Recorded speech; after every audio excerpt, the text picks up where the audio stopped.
Your award-winning news team, Lynn Brooks, Terry Brewer, weather with Richard Scott, and sports with Gary Harris. Coming up in home team weather, it's mighty hot this afternoon, 90 degrees in Tuscaloosa as well as Tupelo and Greenwood. But how about even hotter temperatures in the forecast? And what about some tropical trouble? Home team weather is straight ahead. Tuscaloosa County authorities are digging up a cold case to look for answers in a homicide investigation and find out who says Alabama's largest city is one of the most dangerous cities in the U.S. And with that, I'm joining you. You're joining into the news at 5 tonight. I'm Lynn Brooks. Terry Brewer has the night off. Topping our news this evening, Tuscaloosa County authorities are searching for clues in a homicide investigation that happened more than 30 years ago. More now in our top story. According to Tuscaloosa Metro Homicide Unit Captain Lloyd Baker, back in 1979, an African-American woman was found dead on the side of Christown Road in Tuscaloosa County. Baker told us when the woman was found, the body was so decomposed, the woman could not be identified. There were no reports at that time of a missing person to match her description, but authorities do know she was murdered. According to Baker, the woman was then buried in Tuscaloosa County. Authorities are now exhuming her body in hopes of finding her identity and an answer to her death. Right. We have been in contact with the National Center for Missing and Exploited Children, who have a database of DNA for missing people. We're hopefully going to be able to obtain DNA from her body after we exhume the body and submit it to this particular DNA database. Maybe we can find out who she is and give us a starting point with her case. Authorities say the body will be exhumed by the end of this week. Tonight for you on WVUA News at 6, much more on this investigation, plus the investigation into the unsolved homicide of Northport teenager Scotty Cockrell. On your Crime Watch tonight, Alabama is getting national attention, but this time not for a good reason. Birmingham has captured the title as one of America's most dangerous cities. According to 247wallstreet.com, Birmingham came in as 7th in the list of most dangerous cities, with one of the highest rates of burglary and larceny theft. A look now at other cities that made that top 10. Rounding out the top 5 were Memphis, Tennessee, Oakland, California, St. Louis, then Detroit, Michigan, and coming in at number 1, Flint, Michigan.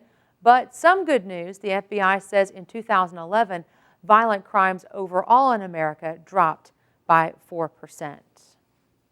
Friends and family said goodbye to one of the victims in the Auburn shooting this weekend. Edward Christian was laid to rest Saturday in his hometown of Valdosta, Georgia. Christian was one of 3 men shot and killed at an apartment near Auburn University. The 20-year-old was a former football player for Auburn. 22-year-old Desmonte Leonard is now facing 3 counts of capital murder and 2 counts of assault.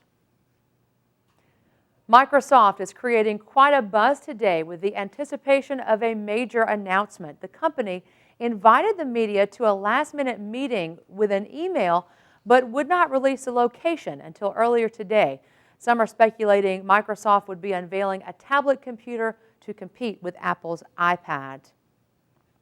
The government has added 600,000 Camrys and other vehicles to an investigation of fires in power window switches. Officials saying the probe now covers certain Camrys from the 2008 and 2009 model years. It started in February with 2007 Camrys and RAV4 SUVs, some Yaris compacts, subcompacts, and all 2008 Highlander hybrid SUVs are involved. Authorities warn power window switches in the driver's side door can overheat and even catch fire. A new twist tonight in the case of an American woman who went missing in Aruba. Her travel companion is now trying to collect on her insurance policy. As we've reported, Robin Gardner vanished last summer while on vacation to Aruba. Her companion, Gary Giordano, was arrested after her disappearance, but then later released because of lack of evidence. Giordano claims the insurance company owes him $3.5 million. The company says there's a 365-day waiting period for him to file a claim. Gardner's body has never been found. Your Health Watch tonight, kids and prescription drugs. A new study shows children are taking fewer antibiotics but more drugs for attention deficit hyperactivity disorder, also called ADHD. According to the Food and Drug Administration, antibiotic prescriptions dropped by 14% over the last decade for kids under 17, but ADHD prescriptions jumped by nearly 50%. Experts say the reason is increased diagnosis and better medicines. WVUA is covering Huntsville, where the school system is making history. This fall, they will become the first district in the country where all students will have digital textbooks. According to the superintendent, when school starts in August, all of their students will have either a laptop or a tablet to support learning. Officials say right now they pay about $5 million per year for textbooks, but digital texts will cost around $3 million the first year, $4 million the second, and around $2 million every year after that. They also say the digital textbooks will lighten students' loads because all their books will be loaded onto their computer. In Seattle, Washington, a teen has not only beaten cancer, but his entire class has come out on top as valedictorian. Reporter Maria Dunn has the story. This is my cap.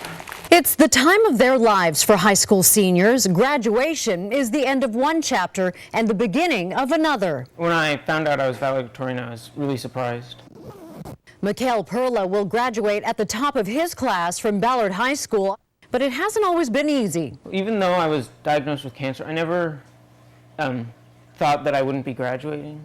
It just never occurred to me. It was during his freshman year when doctors diagnosed him with a rare form of cancer, acute lymphocytic leukemia. Some days I'd get up and take a shower and then throw up in the shower and still have to force myself to go to school. Mikhail had to undergo intense chemotherapy. The treatments made him tired and nauseated and took away his strength and his hair. Losing my hair was pretty hard for me because it was the one thing that kept me normal, and when it was gone, it just really hit me that I had cancer. So she's saying I have... The treatments forced Mikhail to leave the classroom and continue his education from home. His parents say somehow he found the strength to get through. Ever since he was born, he's had challenges.